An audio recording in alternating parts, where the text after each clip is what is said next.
Aviary on lihtne, ilus ja väga hästi toimiv rakendus fotode töötlemiseks iPadis või iPhone'is. Aviary avavaates, nagu näha, kuvatakse kõik minu iPadi galeriis olevad fotod suurelt ja ilusalt, kusjuures tausta värviks valitakse sama tonaalsus, nagu on minu peal oleva pildi tonaalsuski.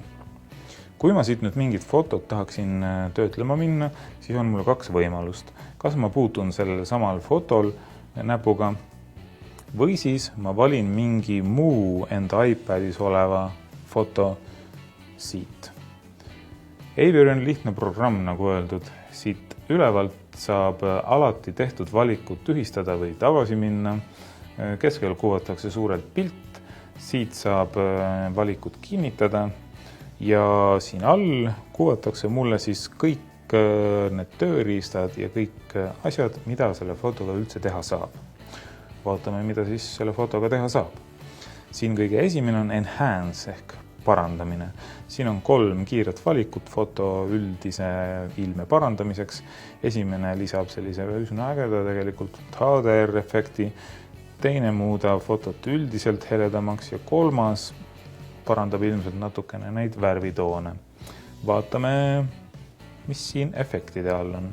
Siin on värviefektid, ütleme nagu Instagramist tuntud sellised efektid ja tegelikult Aviary on App Store'is tasuta, aga äpi sees pakutakse ostmiseks selliseid lisaefekte nii-öelda hetkel siin.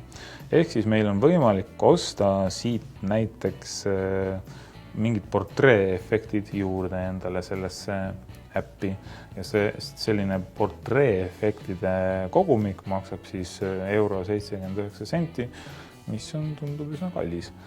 Aga kui teil on portree-efekte vaja, siis need on siin olemas. Järgmine valik on raamid. Ja siin on siis erinevaid raame, mida sellele fotole peale lisada saab. Ja samamoodi saab siit neid raame erinevaid ka juurde osta. Järgmine valik on meil kleepsud. Milliseid kleepse siis panna peale saab? No esmalt saab siin jälle juurde osta mingiseid kleepse, aga siin on siis need 2 kleepsu kogumikku, mis on juba olemas. Siin on originaal, ehk siis sellised naljakleepsud võib-olla võib nii öelda. Ja siis teine on natuke ägedam, päike ja taevas. Ehk siis kui tundub, et Londonis veel vihma väga palju ei saja, siis saab siit neid vihmakleepse siia näiteks juurde lisada. Ja kui tundub, et vihm ei ole võib-olla küllalt dramaatiline, siis saab siia veel panna ühe tornaado. Saab panna õhku ja neid kleepse saab kõiki suuremaks ka teha, nii et selline pilt siis võiks lõpuks välja tulla. Aga ma tühistan praegu need valikud, et vaadata, mis järgmine on. Järgmine on juba asisem valik, see on orientatsioon. See ei tähenda nüüd seksuaalset sättumust ilmselt, vaid võimaldab pilti igat pidi keerata ja pöörata. Niimoodi ja keeraks nüüd otsaks. Ja siis siit alt näpuga ühele ja teisele poole tõmmates saab siis päris mugavalt ka horisonti otseks seada, kui vaja. Järgmine valik on teravus. Ja siin on siis 2 valikut, ringikujuline ja selline lineaarne teravus. Ja need on siis need nii-öelda ka Instagramist tuntud tilt shift efektid, kus üks ala muudetakse teravaks, jäädakse teravaks ja siis muud alad udustatakse, et tekiks selline efekt. Järgmine valik on crop tööriist, ehk siin saab pilti lõigata siis. Siin saab näpuga siis vedades lõigata fotolt sobiva ala ja siit alt saab ka valida erinevaid fikseeritud külgede suhteid. Järgmine valik on adjust.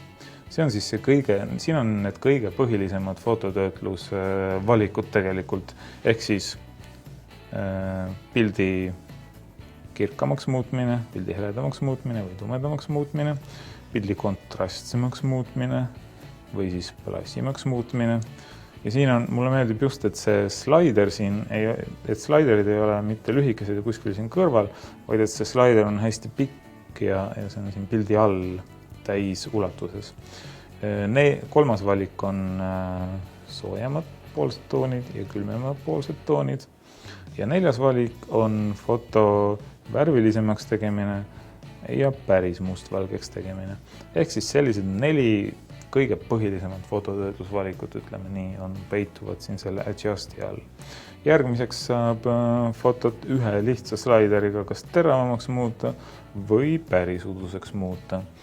Järgmiseks saab pilti selektiivselt värviliseks muuta, ehk siis mingisuguseid alasid ainult näpuga värvilisemaks muuta ja kui tahate eriti täpselt teha, siis siin on ka kustukas olemas, saate selle kustukummiga siit natukene peenemalt seda ala märkida.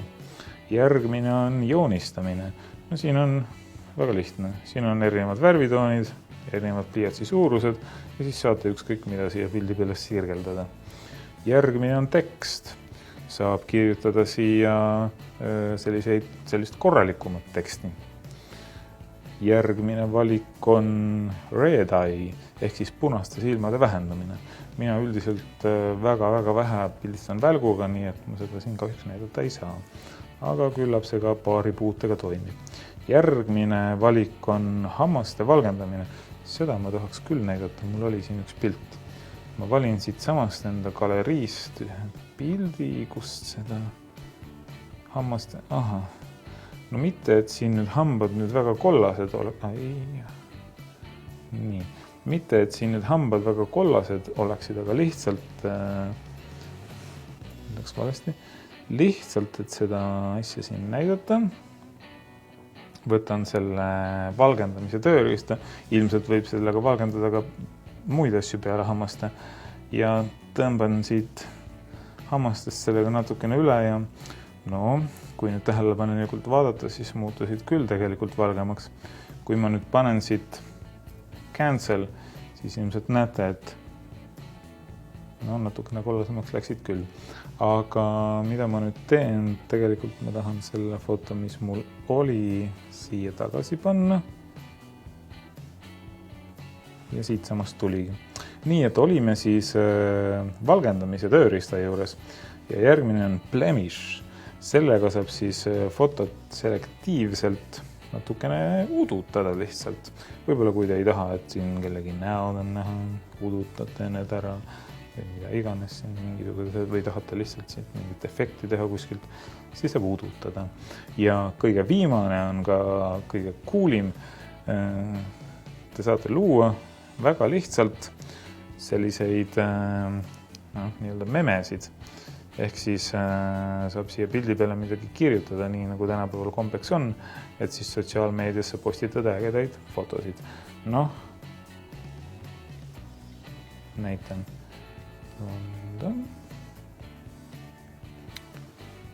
Next. Ehk siis siin on alumine, saab lisada ülemise teksti ja saab lisada alumise teksti.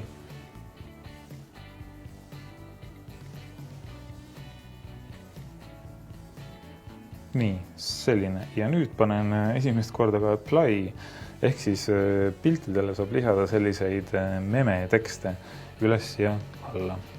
Ja kui nüüd meie pilt valmis on, kõik filtrid peal, kõik kleepsud, tekstid, hambad, kõik valgemaks tehtud, siis saab siit ülevalt panna done ja siis antakse meile veel erinevad võimalused, kus seda pilti saab jagada. Väga head võimalused. Ja ega muud kui mina oma pildi salvestan, salvestan näiteks MyPhotos rakendusse.